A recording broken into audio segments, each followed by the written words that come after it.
하나님께서 오늘 우리에게 주시는 말씀은요, 사도행전 7장 17절부터 36절까지의 말씀입니다. 사도행전 7장 17절부터 36절까지의 말씀을 우리 한 절씩 교독하신 후에 마지막 절은 함께 봉독해 올리도록 하겠습니다. 하나님이 아브라함에게 약속하신 때가 가까움에 이스라엘 백성이 애굽에서 번성하여 많아졌더니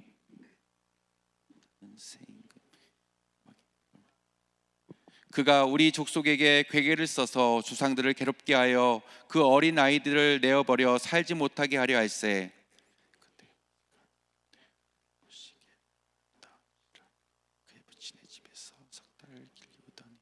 버리운 후에 바로의 딸이 가져다가 자기 아들로 기름해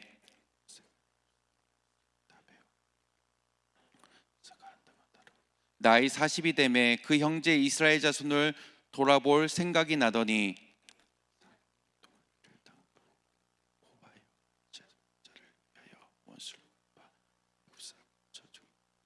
저는 그 형제들이 하나님께서 자기의 손을 빌어 구원하여 주시는 것을 깨달으리라고 생각하였으나 저희가 깨닫지 못하였더라.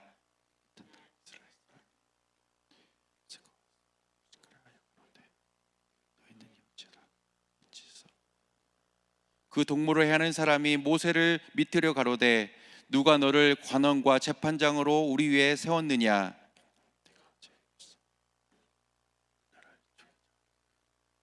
모세가 이 말을 인하여 도주하여 미디안 땅에서 나그네 되어 거기서 아들 둘을 낳으니라.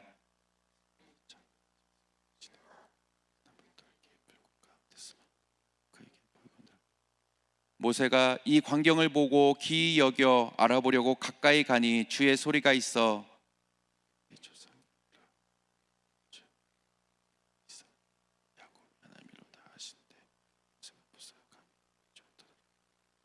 주께서 가라사대 내 발에 신을 벗으라 너 섰는 곳은 거룩한 땅이니라.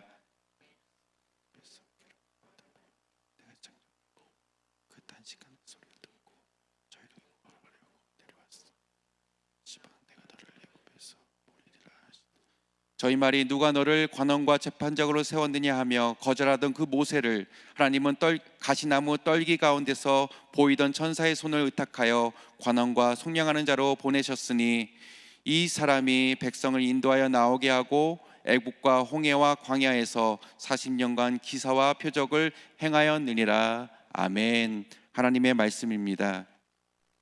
우리는 계속해서 이 새벽마다 이 사도행전 말씀을 통해서 하나님의 은혜를 받고 있는데요, 이 사도행전 말씀은 사도행전 1장 8절의 말씀, 예루살렘과 온 유대와 사마리아 그리고 땅끝 이렇게 복음이 전파되는 과정과 이 지역에 따라서 크게 세 부분으로 나눌 수 있습니다. 그리고 오늘 우리가 읽은 사도행전 7장은 이 사도행전이 복음으로 전파되는 그 지역적 관점으로 볼 때 이 세 부분을 나눌 수 있는데요, 그 세 부분 가운데 첫 번째 부분에 해당된다라고 이야기할 수 있습니다.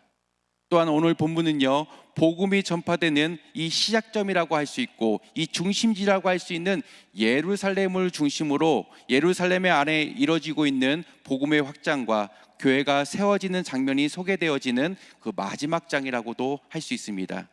그래서 오늘 본문 7장에 이르기까지 이 사도행전 말씀 가운데는 이 예루살렘을 중심으로 초대교회가 어떻게 세워지고 그 가운데 어떠한 사건들이 일어나고 있는지 자세히 기록하고 있습니다. 특별히 복음이 전파되는 그 과정 가운데 이 초대교회들은 급성장하게 되었는데요, 이 급성장하게 되어지는 이 초대교회 가운데 어떠한 일들이 나타났는지 오늘 본문의 말씀도 이야기하고 있습니다. 그래서 오늘 본문의 말씀 바로 앞장의 이 입장에는 교회가 급성장하게 되면서 나타나게 되었던 교회 안에서의 갈등과 문제들에 대해서 소개하고 있습니다. 보통 갑자기 성장하거나 급하게 성장하게 되는 경우 이 겪게 되는 이 성장 가운데 어려움이 있는데요, 그 어려움을 우리는 보통 성장통이라고 이야기합니다.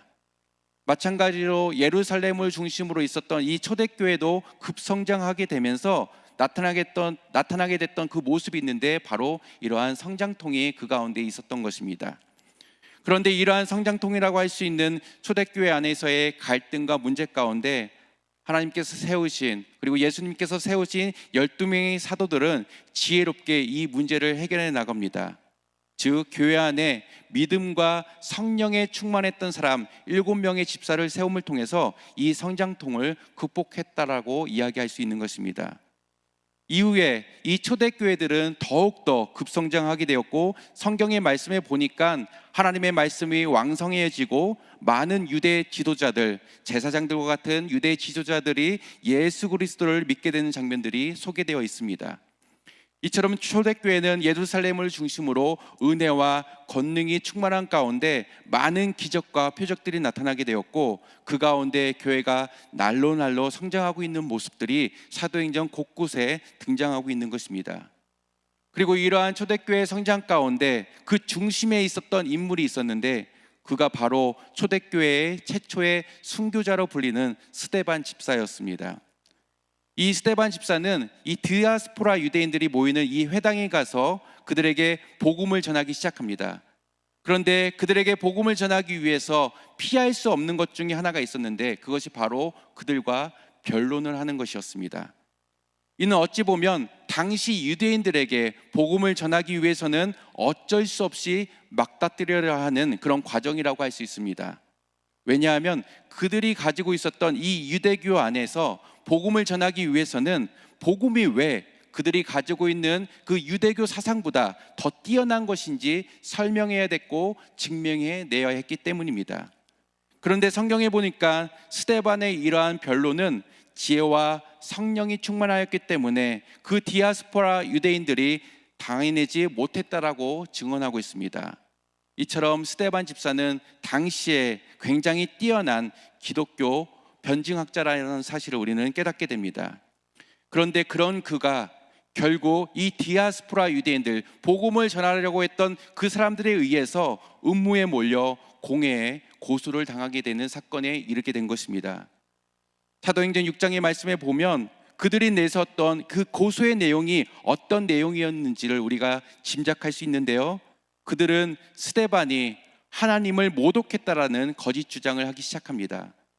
더 나아가서 유대인들에게서 가장 존경받고 인정받는 인물 중에 있었는데 그가 바로 모세였고, 이 모세를 스데반이 모독했다라고 그들은 주장합니다. 그리고 이 주장을 앞세워 그들은 거짓 증인을 세우는 만행까지 저질렀던 것입니다. 이처럼 그들의 거짓 주장은 스데반을 음해하기 위한 거짓 모함이었다는 사실을 우리는 깨닫게 됩니다. 결국 스데반은 이전의 사도들과 같이 유대인들의 음해로 인해서, 이 모함으로 인해서 죽음의 위협 가운데 놓이게 된 것입니다. 그리고 오늘 본문은 이러한 거짓 모함을 받게 된 스데반이 공회 앞에 나아가 그가 최종 변론을 하게 되는 그런 장면이 나타나 있습니다. 이처럼 스데반은 유대인의 최고 지도자였던 대제사장의 신분을 받게 되었는데, 이에 스데반은요 유대인들의 역사적인 사건들을 회고하면서 그의 최후 진술을 보고하고 있습니다. 이 보고의 장면이 오늘 사도행전 7장에 자세히 기록되어 있습니다. 이 장면을 통해서 우리가 깨달을 수 있는 것은 스데반은 자신이 목숨의 위협을 받는 그 위기의 상황 가운데서도 끝까지 복음을 전하는 우리 스데반의 모습을 우리는 발견할 수 있는 것입니다. 그래서 스데반은 오늘 본문에 앞선 16절까지는 유대인들의 혈통적인 조상이라고 할 수 있는 이 아브라함을 근거로 해서 예수님을 통해서 완성된 이 복음이 왜 정통성을 가지고 있는지에 대해서 증명냅니다.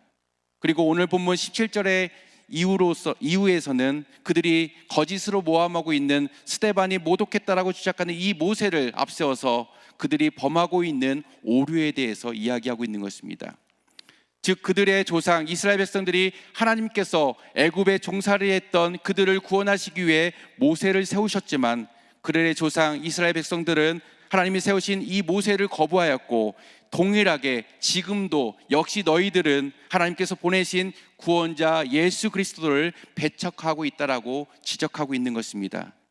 오늘 본문은 이들이 범하고 있는 오류와 깨닫지 못하는 그들의 어리석은 모습을 스데반은 지적하면서 그들이 가장 존경하는 이 모세를 통해서 말씀하고 있는 것입니다.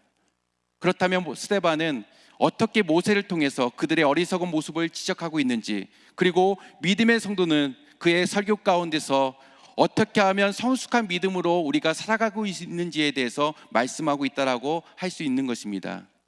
먼저 오늘 본문에 나타난 스데반의 최후 변론에 보면 모세의 일생을 자세히 기록하고 있는 것을 우리는 살펴볼 수 있습니다. 모세의 출생 비밀부터 그가 어떻게 성장하게 됐는지 성장 배경까지 나타나고 있고, 자기 동족을 위해서 그가 구원하기 위해 어떤 행위를 했는지, 하지만 이 일 가운데 실패 가운데 나타나게 되고 결국 미디안 광야로 도망가게 되는 그 과정, 그리고 그 가운데서 하나님께서 부르시는 장면까지 아주 세세하게 모세의 일생에 대해서 이야기하고 있습니다.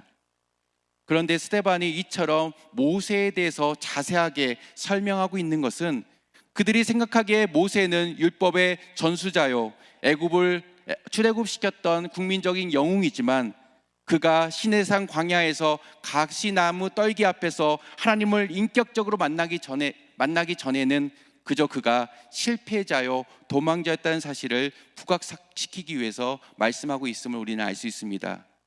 즉 모세는 하나님께서 그를 부르시고 사용하시기 전에는 그는 그저 실패자였고 도망자였지만, 하나님께서 그를 부르시고 사용하시고자 하실 때 결국 그가 하나님께 쓰임받는 위대한 지도자가 되었다는 사실을 그들에게 분명하게 말씀하기 위해서 모세를 이야기하고 있는 것입니다. 이처럼 스데반은 실패자였지만 도망자였지만 이 모세를 위대한 지도자로 사용하신 분이 하나님이시고, 이 하나님의 주권적인 섭리와 은혜 가운데서 하나님께서 그 모세를 사용하고 있다는 사실을 분명히 이야기함을 통해서 우리 하나님께서는 어떤 하나님이신지를 그들에게 증명하고 있는 것입니다. 이처럼 우리의 믿음의 기반은 하나님의 주권적인 섭리와 은혜를 기억하게 될 때 올바른 믿음 가운데 살아갈 수 있음을 오늘 스데반의 설교를 통해서 우리는 깨닫게 되는 줄 믿습니다. 그래서 스데반은 자신을 거짓 증거로 모함하는 이 유대인들 앞에서 목숨의 위험에 가운데 있는 그 상황 가운데서도 하나님의 주권과 섭리, 그 하나님의 주권과 섭리에 대해서 외치면서 그들에게 기억하라고 말씀하고 있는 것입니다. 두 번째로 스데반의 최후 변론 가운데 우리가 모세를 통해서 우리가 성숙한 믿음으로 살아가기 위해서 어떤 모습으로 살아야 되는지 그 모습을 이야기하고 있는데, 그것은 바로 하나님을 인격적으로 만난 경험이 반드시 우리에게 필요하다는 사실을 이야기하고 있는 것입니다. 오늘 본문 30절 이후의 말씀을 보면 모세가 시내산 광야에서 그 가시나무 떨기 앞에서 하나님의 부름을 잡는 그 장면이 소개되고 있습니다. 그리고 모세가 하나님을 인격적으로 만나기 전에는 자신이 어떻게 하든 자신의 동족들을 구원할 마음을, 돌볼 마음을 가지고 있었지만 이를 감당하지 못했던 모세의 모습과 달리 하나님께서 그를 인격적으로 만나게 해주시자 그가 하나님께 쓰임받는 위대한 지도자로 쓰임받고 있다는 사실을 우리에게 말해주고 있는 것입니다. 마찬가지로 우리가 성숙한 믿음으로 하나님께 쓰임받기 위해서는 우리에게 반드시 필요한 모습이 있는데요, 그것은 하나님과의 인격적인 만남이 우리에게 필요한 줄 믿습니다. 그리고 이러한 하나님과의 인격적인 만남을 가지기 위해서 우리가 반드시 가져야 될, 우리가 지녀야 될 모습이 있는데, 그것은 바로 자기 자신을 부인하는 모습이 우리에게 필요한 것입니다. 예수님께서도 제자들에게 말씀하십니다. 나를 따르려거든 자기 자신을 부인하고 자기 십자가를 지고 따르라고 말씀하셨습니다.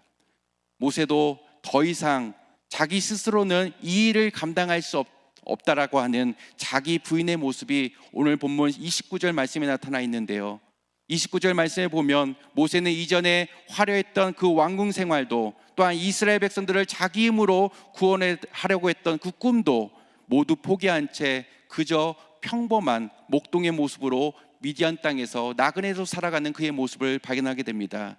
그리고 그가 이 미디안 광야에서 낳았던 첫째 아들, 그 이름을 타국에서 계기되었다라고 하는 게르솜이라고 지은 그의 모습을 보면 그가 자기 자신을 얼마나 부인하고 있는지를 우리는 발견할 수 있게 된 것입니다. 그런데 이처럼 자기 자신을 철저하게 부인하면서 미디안 광야에서 목동으로 살아갔던 이 모세에게 오늘 본문 30절 말씀에 보니까 역사의 주관자 되신 하나님께서 40년의 때가 참에 그를 만나 주셨던 것입니다. 그를 이스라엘 백성을 애굽에서 구원해 주실 영도자로, 지도자로 세우셨던 것입니다. 이처럼 하나님께서는 자기 자신을 철저히 부인하는 사람에게 찾아오시고 그를 사용하신다는 사실을 우리는 오늘 본문을 통해서 발견할 수 있습니다. 이것이 우리 하나님께서 일하시는 방법인 줄 믿습니다. 하나님께서는 결코 자기 능력을 믿고 자만한 자를 결코 사용하시지 않으십니다. 철저히 자기 자신을 부인하고 하나님의 능력만을 의지하는 자를 사용하시는 하나님이시기 때문입니다. 이는 모세뿐만 아니라 성경에 나타나 있는 많은 다른 인물들도, 하나님께 쓰임받는 그 사람들도 동일하게 나타났던 공통된 모습이기도 합니다. 마찬가지로 오늘날 살아가는 우리 믿음의 성도가 하나님께 쓰임받기를 원한다면 우리의 모습 가운데 나타나야 될 모습이 있는데, 그것은 바로 자기 자신을 부인하고 예수님을 따르는 모습인 줄 믿습니다.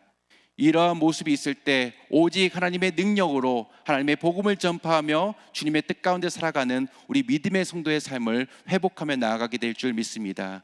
이러한 삶이 저와 우리 성도님들의 삶 가운데 풍성하게 나타나시기를 예수 그리스도의 이름으로 간절히 축원드립니다. 기도하시겠습니다. 사랑과 은혜가 풍성하신 하나님 아버지, 오늘도 말씀을 통해 하나님의 복된 믿음의 성도로 살아가기 위해 우리가 간직해야 될 믿음의 모습이 어떤 모습인지 말씀을 통해 깨닫게 해주시니 참으로 감사드립니다. 모세가 자기 스스로 하나님의 일을 감당하려고 할 때 그는 그저 실패자요 도망자일 수밖에 없었던 사건을 통해 우리들은 하나님의 일을 감당함에 있어서 온전히 주님께 맡겨드릴 수 있는 인생 될 수 있도록 주여 붙들어 주시옵소서. 그러하기 위해 우리가 먼저 하나님의 주권적인 섭리와 은혜 가운데 살아가고 있다는 사실을 기억하게 하여 주시고, 늘 하나님과 동행하심과 인도하심 가운데 살아갈 수 있는 저희가 될 수 있도록 붙잡아 주시옵소서. 또한 저희들이 하나님께서 맡겨주신 사명을 감당함에 있어서는 저희 스스로 하려기보다는 하나님과의 인격적인 만남을 통해 이 일을 감당하게 하여 주시고, 하나님께 주시는 힘과 능력으로 이 모든 것들을 감당할 수 있도록 역사하여 주시옵소서. 그러하기 위해 저희들 가진 재능이나 능력을 내려놓게 하여 주시고, 철저히 자기 부인을 통해 온전히 하나님께 쓰임받을 수 있는 믿음의 성도 될 수 있도록 역사하여 주시옵소서. 오늘도 이러한 믿음 가지고 세상 가운데 나아갑니다. 오늘 하루의 삶 가운데서도 말씀과 기도보다 앞서지 않게 하여 주시고, 오직 성령의 충만함으로 믿음 가운데 살아갈 수 있는 저희가 될 수 있도록 인도하여 주시옵소서. 그리하여 이러한 삶 가운데 하나님의 풍성한 은혜와 사랑을 경험하는 저희들의 삶이 될 수 있도록 인도하여 주시옵소서. 오늘도 몸이 아파 병상에 누워있는 우리 사랑하는 권속들을 위해서 기도합니다. 주님께서 친히 찾아가 주시사 그 아픈 부위 가운데 안수하여 주셔서 놀라운 하나님의 기적을 경험하게 해 주시옵시고, 병이 떠나가게 하시며 하나님의 놀라운 살아계심을 경험할 수 있는 역사의 순간들이 될 수 있도록 인도하여 주시옵소서. 이를 통해 온전히 주의 복음만이 선포되어지게 하여 주시고, 하나님 나라의 복음이 확장되는 일에 쓰임받을 수 있도록 인도하여 주시옵소서. 감사드리며 이 모든 말씀 우리를 죄에서 구원하여 주신 예수 그리스도의 이름으로 기도드리옵나이다. 아멘. 주기도문으로 기도회를 마치도록 하겠습니다. 하늘에 계신 우리 아버지여, 이름이 거룩히 여김을 받으시오며 나라의 임하오시며 뜻이 하늘에서 이루어진 것 같이 땅에서도 이루어지리이다. 오늘날 우리에게 일용할 양식을 주옵시고, 우리가 우리에게 죄 지은 자를 사하여 준 것 같이 우리의 죄를 사하여 주옵시고, 우리를 시험에 들게 하지 마옵시고 다만 악에서 구하옵소서. 대개의 나라와 권세와 영광이 아버지께 영원히 있사옵나이다. 아멘.